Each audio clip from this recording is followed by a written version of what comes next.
Добрый день. Хочу представить меня. Меня зовут Carmen Krusch-Grün. Я от Международного общества прав человека из Германии, во Франкфурте. И хочу представить вас проект, который у нас есть от Международного общества прав человека и Министерства иностранных дел Германии. В этом проекте мы соединяли все секции, которые у нас есть в постсоветском пространстве от Международного общества прав человека. Значит, мы соединяли Армению, Азербайджан, Грузию, Беларусь, Молдова, Россия, Украина, все. Молодежи там соединяли, чтобы они друг друга встречаются, друг друга разговаривают, и им будет основать платформу в интернете, где все эти юноши и молодежи могут высказать свои мысли и мнения в области права человека. Это должен возникать дискурс от всех, обмен информацией и идей. И самая главная идея наша была, что демократия – это разговаривать друг с другом, и будущее – это юноши. И так мы соединяли идеи юношей, демократии и все страны, которые у нас есть в постсоветском пространстве. Вообще в мире имеет 38 секций. Я ответственна для, в принципе, постсоветская страна. У нас там везде есть регистрированные секции, и таким образом все мы это соединяли, и получилось такой хороший, красивый проект, где у нас сейчас молодежь из всех этих стран. И это стартовой проект был здесь встретиться в Киеве лично, потому что интернет очень хорошо, и все употребляют, но все-таки интернет не может быть как увидеть человек лично и познакомиться с ним лично. И таким образом сейчас, вот 3 дня мы друг друга познакомились. Я очень рада, что получилось, потому что вы можете представить, насколько это трудно все это соединять. И в организации это очень много организаций и координаций. И это мы провели очень хорошие дни, и сегодня уже предпоследний день, завтра уже будем прощаться, но через месяц будем еще встретиться на 5 дней, и через 2 месяца все будем встретиться во Франкфурте, где находится офис Международного общества прав человека, немецкая секция. Это долго сейчас было, извиняюсь. И дам слово нашему юношу. Окей, извиняюсь, русский язык я так хорошо владею, но украинский вообще нет. Да. Здравствуйте всем, меня зовут Саломе Киланова, я из Грузии, представляю Грузию. Впервые я бы хотела сказать большое спасибо за такой интересный проект. Мы уже IGF-Мщики, как нас называют. И думаю, что дамы молодежи из других стран, но то, что нас соединяет, это то, что мы все думаем, что самое важное в мире – это мир во всем мире. Спасибо.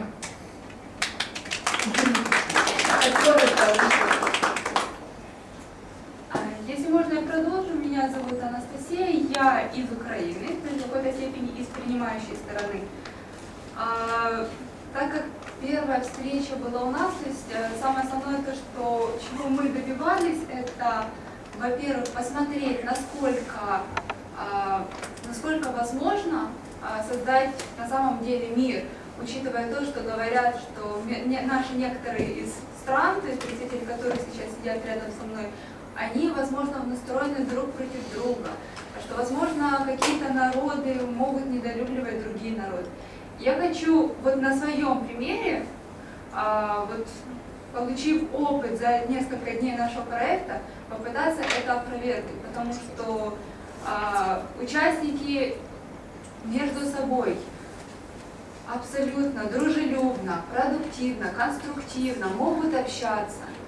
Никакие конфликты, никакие вопросы, которые, возможно, привели бы к спорам, даже не поднимались. Между Россией, Грузией, Украиной, между Арменией, Азербайджаном, Молдовой, Беларусью, все абсолютно было тихо, спокойно. То есть на самом деле можно утверждать, что очень часто политические вот эти вот проблемы, они надуманы и они не касаются обычного среднестатистического человека, который не задействован в политике. То есть мы можем общаться, мы можем нарабатывать какие-то определенные достижения, мы можем получить какой-то продукт нашего труда. Он будет общий, он будет хороший, и между нами не стоит никаких абсолютно проблем. Спасибо.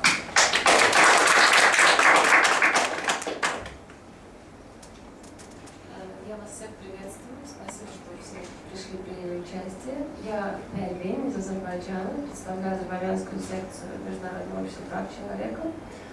В первую очередь, конечно, благодарность МОП за то, что был этот проект, за то, что мы в нем участвуем. Конечно, интернет это, как сказать, это сегодняшний день, завтрашний день, но благодаря этому проекту мы смогли встретиться, и невозможно построить тех доверительных и, как сказать, отношений как посредством личного общения через интернет. Поэтому я думаю, что наши последующие встречи только сделают нашу работу в общем направлении, значит, продуктивной и большой пользой для каждой из наших стран в будущем.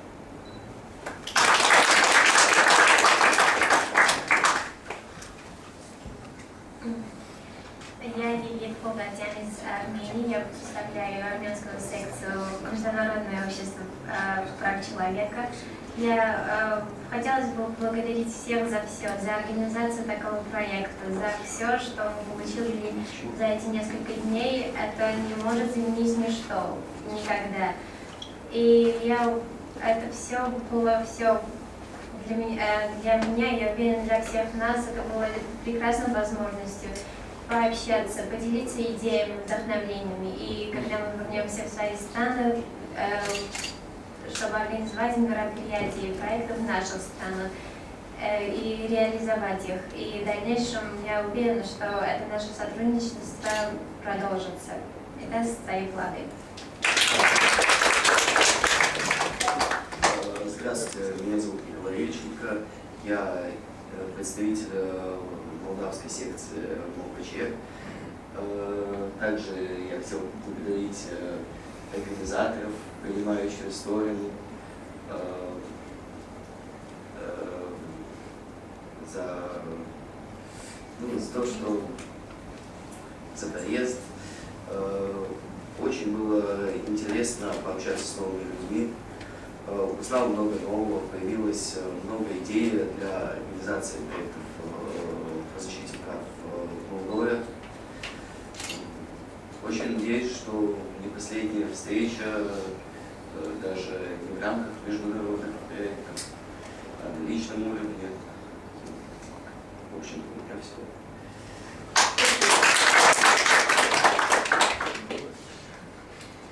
Добрый день. Меня зовут Светлана Петракова, и я являюсь представителем российской секции Международного общества прав человека.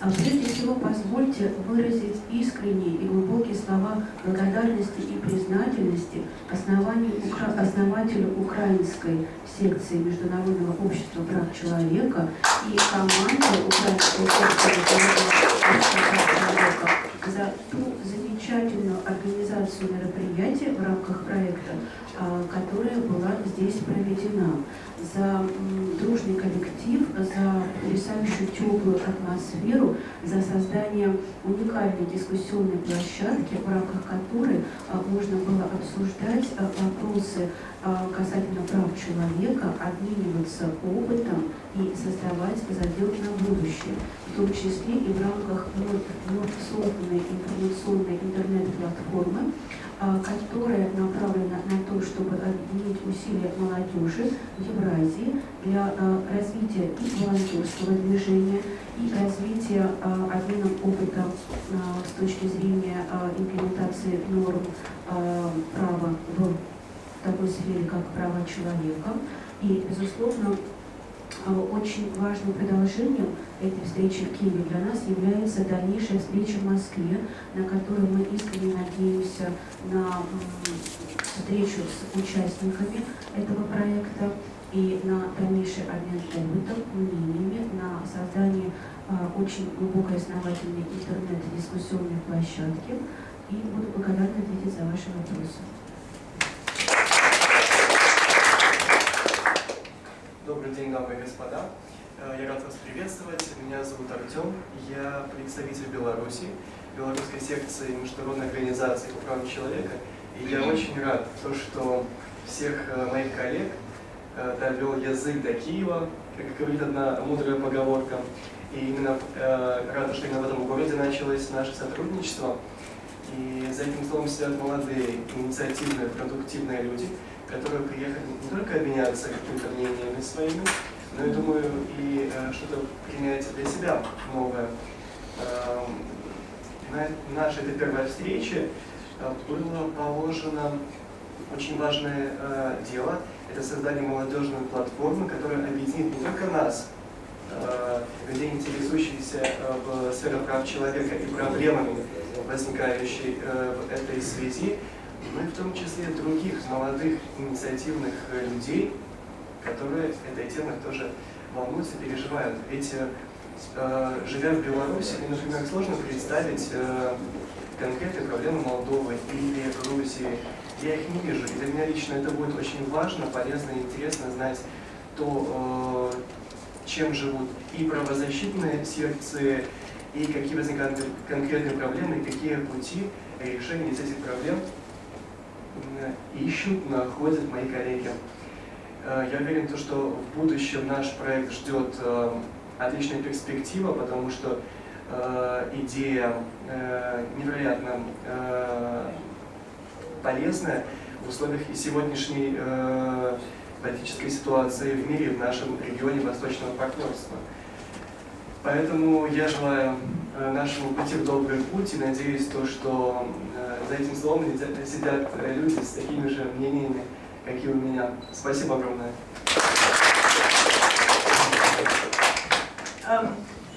Можно мне еще самое главное забыли, по-моему, что на Фейсбуке найдете сейчас нашу платформу под МОПШ «Мир молодых». И мы очень приглашаем всех, которые заинтересованы, там просто туда посмотреть, включиться, да, и... Спасибо. И я очень удивлена, все молодежи лучше меня здесь представили МОПШ. Я очень гордая. Спасибо.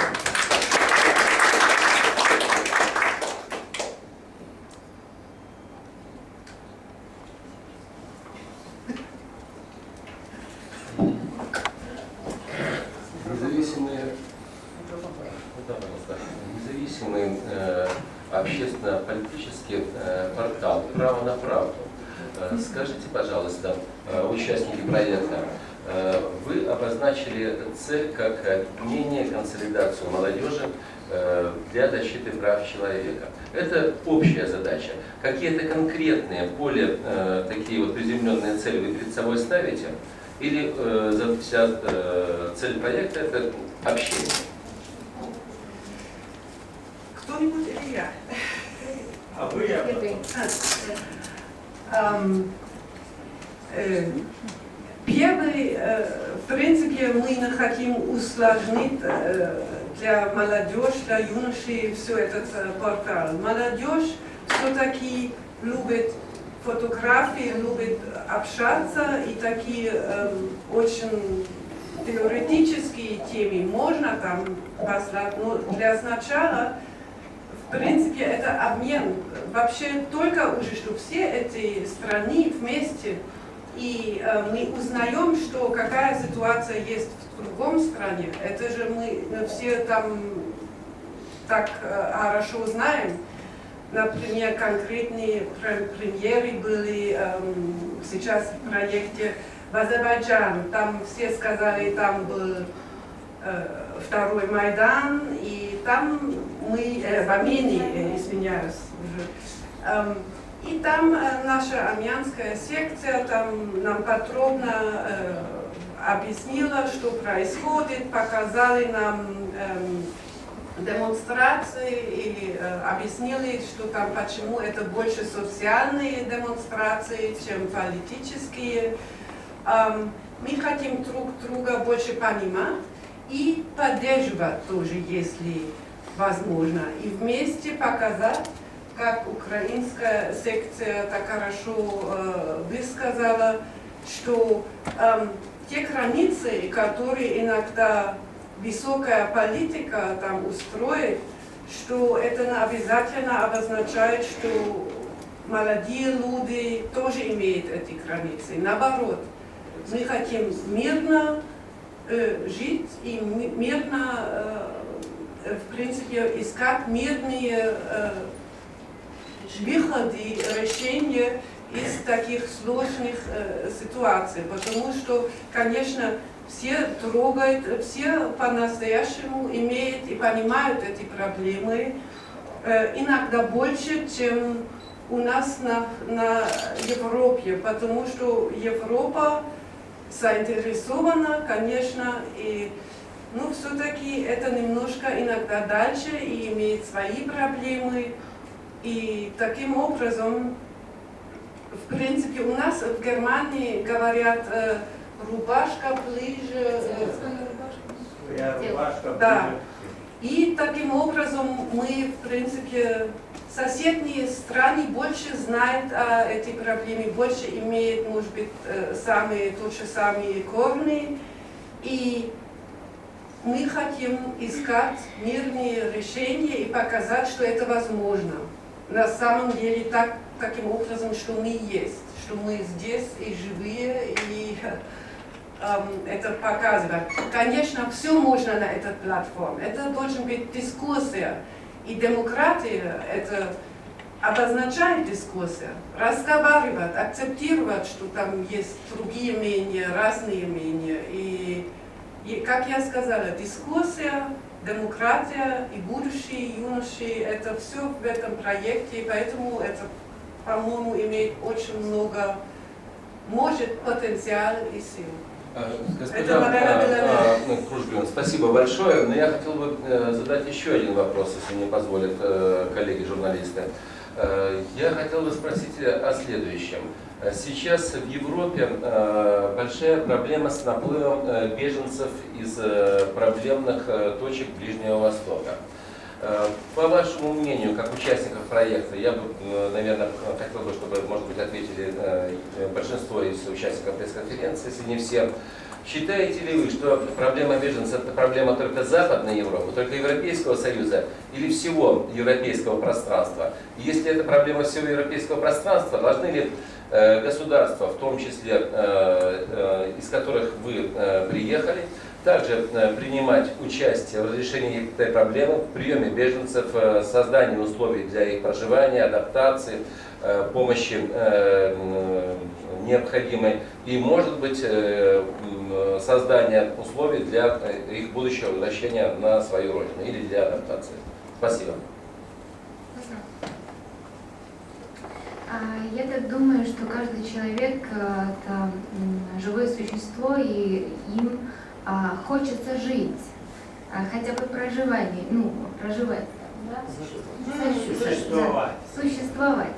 И думаю, что для Европы может быть какая-то, там проблема будет, конечно, с ними, но думаю, что им как бы нужен, мы должны им дать шанс, чтобы, не знаю, чтобы жить лучше.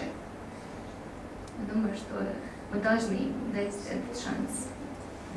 Они тоже люди, конечно. Как нам видится, было бы целесообразно поддерживать создание лагерей на территориях, находящихся рядом с территориями военных конфликтов, как, например, Затай Кэмп, который находится на территории Иордании, который принимает сирийских беженцев. Если можно, я посмотрю на эту проблему немножко с другой стороны и скажу, что в первую очередь проблема беженцев – это проблема тех стран, той страны или тех стран, откуда бегут люди. В первую очередь именно эти государства означает, что они создают для своих граждан такие условия, что люди не могут находиться больше, не могут проживать, не могут работать. Очень часто они абсолютно в безвыходном положении, учитывая, например, военные конфликты, учитывая уровень безработицы, учитывая уровень заработных плат даже тех людей, которые имеют работу и необходимый прожиточный минимум. То есть самое главное это то, чтобы государство начало заботиться о своих людях, о своих гражданах, чтобы больше внимания обращали даже не на, скажем так, не на внешние аспекты, не на создание межгосударственных конфликтов или решение этих проблем, а начинали развитие именно с себя. То есть своя экономика. То есть мы, развивая экономику, например, появляются рабочие места. Появляются рабочие места, людям есть где работать. Улучшается экономическое положение, то есть, возможно, уровень зарплат. Но, конечно, самая главная проблема – это военные конфликты. Их необходимо заканчивать, их необходимо урегулировать другими путями. То есть, вот то, что я говорила, на нашем примере мы доказали, что между людьми обычными войны нет.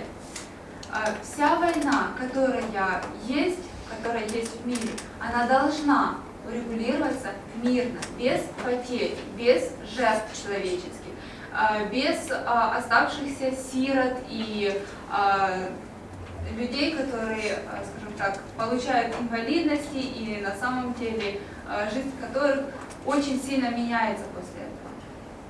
Думаю, у меня все. Спасибо. К сожалению, так выходит на сегодняшний день, то, что проблема беженцев – это проблема самих беженцев. Де-факто получается так. Они вынуждены искать какие-то пути, средства помощи самим себе. Как говорится, спасение утопающих, дело с утопающим. Но в данном случае я считаю, что это проблема в первую очередь тех стран, где происходят военные конфликты. Ну и возникает третья сторона. Это те страны, которые принимают беженцев, или те страны, которые вынуждены принимать на своей территории беженцев. И со всех этих трех сторон возникает взаимные конфликты, непонимание и очень много противоречий. И поэтому в данном случае эта проблема очень сложная, многогранная и требует поиска каких-то новых путей решения и в любом случае совместных усилий всех сторон, которые в той или иной мере участвуют или виновны или способны решить. Здесь нужен стол решений как можно большего количества участников данной проблемы, которые только могут решить этот вопрос. Спасибо. Добрый день. Скажите, пожалуйста, Витебское информационное агентство. Вы упомянули по поводу платформы в Фейсбуке «Мир молодых». Какая там тематика затрагивается? О чем там, какое там общение идет? Вы не могли более подробно рассказать? Спасибо. Позвольте ответить на этот вопрос. Как нам кажется, одна из тематик, которая была бы очень интересна к обсуждению, это создание волонтерского движения в рамках Евразии. Спасибо за вопрос. Еще больше, что там будет в этом портале. Скажите, пожалуйста, еще, да, вот дополнение к вопросу о беженцах. Я бы хотел узнать у госпожи Кармен Круш-Гурьон. Насколько нам известно, за более чем 40-летнюю деятельность Международного общества прав человека было проведено много гуманитарных акций, оказания гуманитарной помощи, поддержки в получении видов на жительство для беженцев. Сейчас что-то со стороны западных секций подобная работа ведется для беженцев или пока она еще только находится в зачаточном состоянии? Мы во Франкфурте, немецкая секция Международного общества прав человека. У нас постоянно есть уже давно транспорты на Ирак, гуманитарная помощь, у нас проекты есть в Иране. Но сейчас, в принципе, этот проблем прямо пришел к нам. Значит, беженцы, если телевидение включаешь или радио, или идешь на вокзал во Франкфурте или в Мюнхене, сейчас это вопрос, да? Это значит беженцы везде, и у нас 2 недели тому назад наш министр внутренних дел еще сказал, ой, Германии уже всякие проблемы там насчет беженцев там как это решил, и это не будет проблем, мы строгие, мы можем сейчас. Позавчера или 3 дня тому назад он сказал, ой, эта проблема у нас как-нибудь без контроля. МОПШ конкретно сейчас, они нас спросили, можем ли мы у нас в офисе принимать там, чтобы учить там беженцы, потом можем ли мы дать курс, они всегда немецкого языка сейчас везде спрашивают, все у нас школьные спортивные холлы переполненные, везде их распределяют и как-нибудь не знают, куда, чего сделать. Значит, это действительно сейчас в последние недели такой актуальный проблем вопрос, что сейчас новые акции, проекты МОПШ конкретно пока не имеют, но тоже, может быть, надо сейчас подумать. Но насчет обратно наш здесь проект и вопрос, там это было, что будет на этот сайт, на наш сайт, который мы сейчас основали, и почему мы здесь, чтобы представить этот сайт. На этот сайт будет, например, какие возможности есть, какие организации, НГО ищут волонтеры, какие проекты есть в Европейский Союз, в Германии или в Армении, или в Азербайджане. Что происходит в этом стране, как такие ежедневные ситуации, да, которые мы себе так не можем представить. Нам интересно, сколько заработает в среднем грузинский человек, сколько там стоит литр молока. Чтобы иметь представление, например, да, в Армении, что это мне даст, если я знаю, там на 30% увеличивали цены на электричество. Если я не знаю, сколько он в среднем заработает, что это обозначает для них, да, это действительно социальная сейчас такая экзистенциальная проблема, или это преувеличивано. Мы интересуемся, как там, что там происходит конкретно и как можно помочь. И, может быть, у нас там есть другие проблемы, опыт, который можно обменять. Потом мы и дошли даже до того, что рецепты можно там обменять, да, какие-то типичные. Это не должно быть так тяжело. Молодежи, у меня 15-летний сын и 13-летняя девушка, они не будут там читать бесконечно. Там надо и фотографии от нас, мы там сейчас очень много повезли, хорошие там фотографии, этот проект о нашей встрече. И просто высказать мысли, свои мнения, без того, что надо будет бояться, да, без давления, там, что если я сейчас скажу там на эту сторону, то мне даст или на другой. Свободная дискуссия – это самое важное для будущего, что можно друг друга разговаривать без того, что боится, да, свободная. Позвольте добавить. А может организовать транспортировку беженцев через Ла-Манш и Атлантику? Ну, насчет там Германии, беженцы, и Европа, и беженцы сейчас действительно актуальная проблема, но я тоже не могу больше сказать, чем все, что можно узнать из СМИ. Ну, я могу больше сказать насчет этого наш проект и «Мовч мир молодежь» в Фейсбуке. Посмотрите.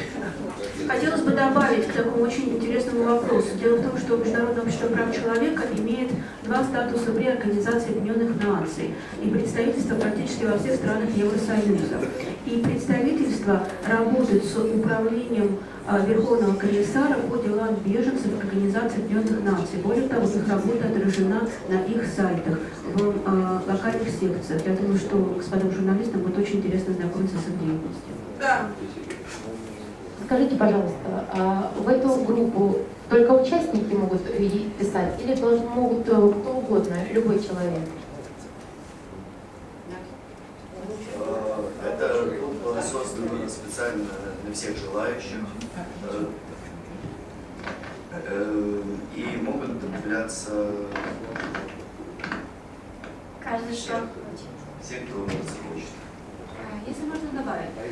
Конечно, основными участниками этой группы изначально будут именно те представители молодежи, которые участвовали в проекте. Но, конечно же, создается платформа не для нас на самом деле.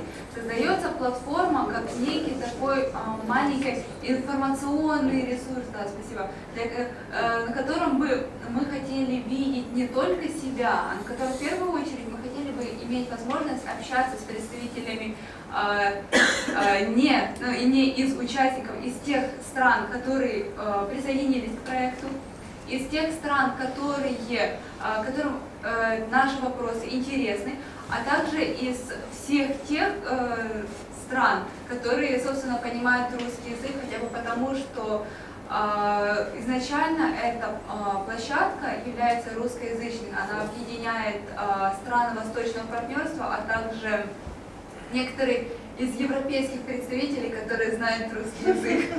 Спасибо. Более или менее. Я хотела бы добавить, если можно, тоже, да. Если в двух словах охарактеризовать наш портал, не портал, а площадку, это общественный дискуссионный ресурс как-то. На первоначальном этапе, конечно, с поддержкой общества, международная поддержка, которая вселяет в нас еще больше дополнительных, силы, чтобы продолжить эту работу. Поэтому welcome всем, кто хочет, кто может, и мы будем обсуждать и максимально доверительные отношения строить там, чтобы все могли без проблем спросить, что кого интересует в той или иной стране. Спасибо. Скажите, главный результат этой встречи в Киеве и какие вопросы будут рассматриваться на следующей вашей встрече через месяц в Москве? По всей видимости, этот вопрос адресован к российской секции. Мы сейчас сформируем повестку заседания в Москве, и, вероятно, мы анонсируем об этом на предварительной пресс-конференции. А результаты этой встречи главные? Вероятно, на этот вопрос лучше кому-то ответить. Ну, результаты мы встретились, познакомились, там, чувствовали, что можно мирно там, вместе работать и имеем интерес в будущем. Еще, конечно, это будет и в Москве, и во Франкфурте более подробно идти в тему права человека. Это сейчас начало, а в Москве уже будет больше содержания там насчет права человека. И для Германии я могу сказать, там у нас будут мои коллеги, которые для Африки, или в Иране, или в Азии работают. И они будут высказать или рассказать о свою работу. И все, кто у нас, каким образом можно через интернет, или каким образом вообще, какие разные области есть работать права человека, как собирать деньги для людей, для работы. Потому что у нас основатель всегда сказал, что мы, как называется такой человек, который забирает деньги? Это... Нет, на улицу сидит или ну, наверное, который попросит деньги. Нам всегда там, у нас есть детский дом, например, это если гуманитарный помощь. Нам надо деньги, значит, мы профессиональные, как профессиональные попрошайки, да, это наша работа, и это не должно быть стыдно, и там есть разные методы, или стоять с лентом на улицу, или проекты, или через интернет, да, другие так привести, что они хотят помогать, и чтобы вместе работать. И там они будут, например, с одним из основателей мог познакомиться, он будет сказать, как был основан, что потом, как мы достали деньги, как мы развивались, потом будут разные коллеги, которые показывают в своей области, как забирать деньги, как работать. Есть очень много разных возможностей работать в области права человека. И на встрече в Киеве это были частные лица, это представители организаций общественных, кто это был? Можно я дополню к предыдущему вопросу и отвечу на этот? По первому вопросу, на самом деле, повестка дня наших встреч в Киеве, заседаний, была очень насыщенная. Мы должны были рассматривать различные конфликты, которые касаются наших стран, вопросы правозащитной тематики, то есть прав человека, как внутри государства, так и на международной арене. Но по факту оказалось, что самое интересное для нас – это выяснить внутреннюю ситуацию в стране каждого, ознакомиться с мнением, ну, даже не с политическим, а вот с мнением о всех ситуациях, скажем так, которые находятся внутри стран непосредственно от людей, которые там живут. То есть мы встречали не новостные порталы, это было не интернет-ресурсы, это были живые люди, которые проживают в той же Армении, Азербайджане, России и так далее, которые знают, что у них происходит, которые могут нам рассказать. И я думаю, это даже было более интересно и более плодотворно и для нас, ну, именно для молодежи. Это было очень важно для понимания политической ситуации, по крайней мере, не в мире, а хотя бы в нашем регионе.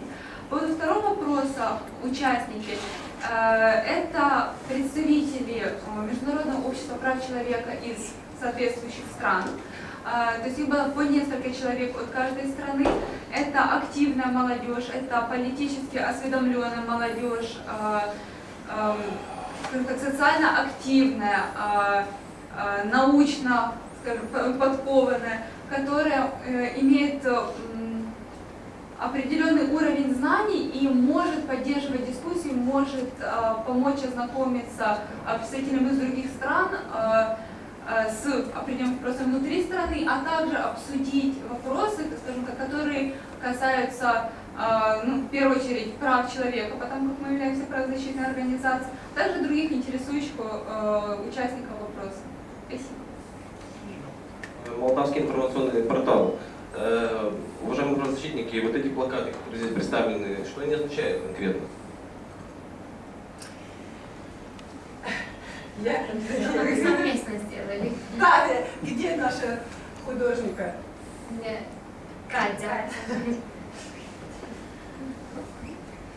Нет, окей, это мы сделали в этом проекте сегодня утром, чтобы показать наше имя от портала. Значит, МОПШ – это Международное общество прав человека, ИГФМ, ISHR.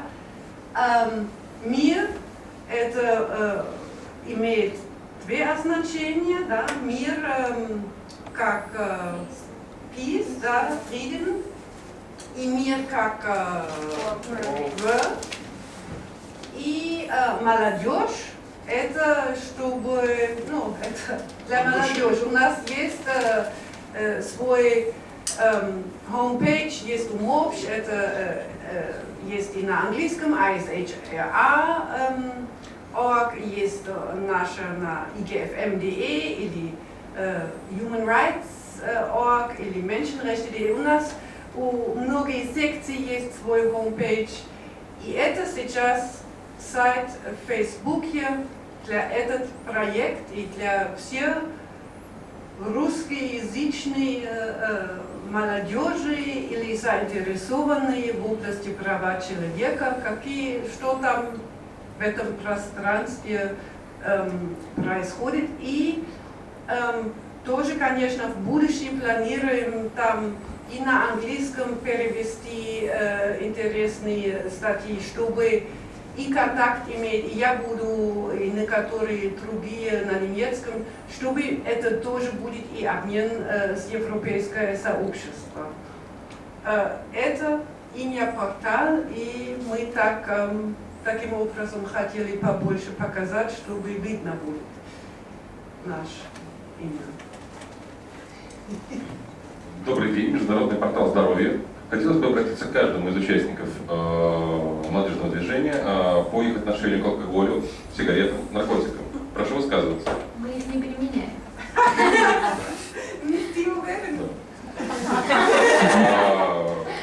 Прошу, участник. Мы выступаем за здоровый образ жизни. Да, за здоровый образ жизни. Спасибо. Это общая позиция, я правильно понимаю? Да. Хорошо, спасибо. Следующий.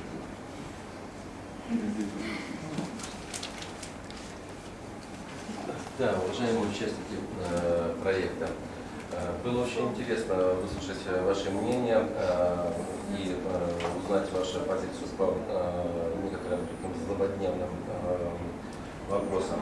Но похоже, что здесь конференция заканчивается. В завершение я хотел бы спросить вас, как вы считаете, должен ли ваш портал уделять внимание и таким стандартным текущим проблемам в области прав человека, например, как право на образование, право на трудоустройство молодежи, которые касаются социальных прав молодежи и, конечно, интересуют каждого, кто выходит в открытую жизнь.